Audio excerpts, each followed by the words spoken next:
مقامك حيث أقامك الله لا حيث أقامك الناس، لأن الناس لا تعدل ولا تزن. محدش فارق معاه أساسا أنت هتعمل إيه صح ولا هتعمل إيه غلط، ولكن الشيء المؤكد أن أنت في كل المرات اللي هتعمل فيها صح ممكن محدش يفتكرك بكلمة عدلة عادي. يعني ما ممكن وقت ما تعمل حاجة كويسة تعمل حاجة بشكل كويس، تعمل حاجة بشكل مقبول، ممكن مش بالضرورة تلاقي الناس اللي تشكرك، لكن لما تعمل الغلط هتلاقي ناس كتيرة تشتم فيك. عشان كده أحسن حاجة يعملها الإنسان في حياته مش إنه يتجاهل الناس. هو تجاهل الناس هو جزء من المكونات اللي بتساعد الإنسان على النجاح وإن هو يرتقي ويسمو فوق احتياجات البشر العادية، ولكن لازم يكون تجاهل الناس مبني على فكرة ارتباطك بالله سبحانه وتعالى، وارتباطك بربنا، وارتباطك بان انت عايز تعمل حاجة لاخرتك على ايا كان اساس معتقدك اللي انت قايم عليه او اللي انت شغال عليه. عامة دي المعادلة اللي انت لازم تتبعها في طريق النجاح او في سلسلة ان انت تحاول توصل لحاجة عموما، ان انت ما تستناش ان الحاجة دي هتكون لذيذة، ما تستناش ان الحاجة دي هتكون لطيفة، ما تستناش ان الحاجة دي هتكون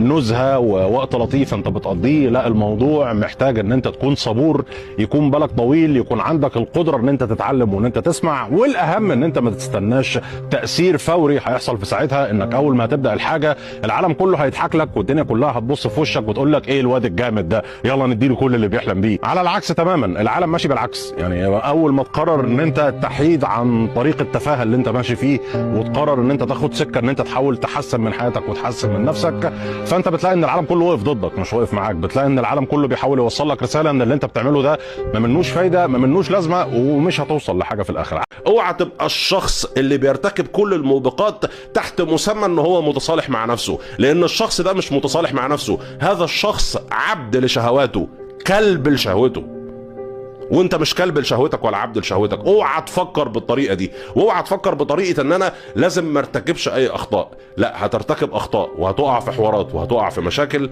لكن المهم انك ساعه الجد تعرف ان في ربنا وان انت لازم ان انت ترجع له. هتعمل البالانس ده ازاي؟ عن طريق انك تفتكر حاجه واحده، ان كل الهري اللي احنا بنهريه في الدنيا ده والجري والروحه والطلعه والنازله والكلام ده كله، كل ده عشان حاجه واحده، عشان بس في الاخره نحجز مكان في الجنه بس.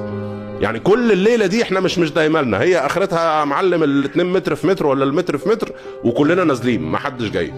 فازاي تقدر تتعامل مع الموضوع ده؟ ان انت تفكر نفسك كل شويه ان الهدف من اللي انت بتعمله هو انك عايز ربنا يرضى عنك، وزي ما بيقولوا ارضاء الناس غايه لا تدرك وارضاء الله غايه لا تترك، فدع ما لا يدرك الى ما لا يدرك.